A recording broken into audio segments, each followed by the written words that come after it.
இளமையின் ஊற்று 4-10 வயது ஆகிவிட்டது. நரைமுடி கூட அங்காங்கே முளைத்து கொண்டு நிற்கின்றது. இருந்தவுடன் எழும்ப என்னிடுப்பே எனக்கு கனக்கின்றது.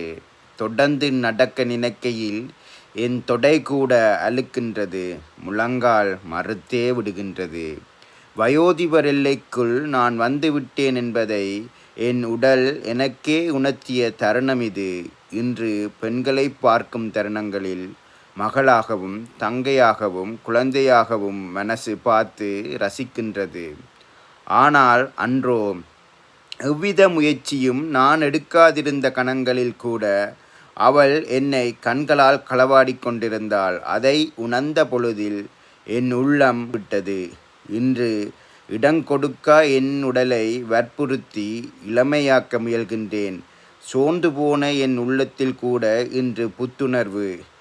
பெண் என்றும் ஆண்களின் ஊக்க மருந்து என்பதை திரும்பவும் நிரூபித்தாள் அன்று கண்களால் என்னை களவாடிய பெயர் தெரியா அந்த அழகி.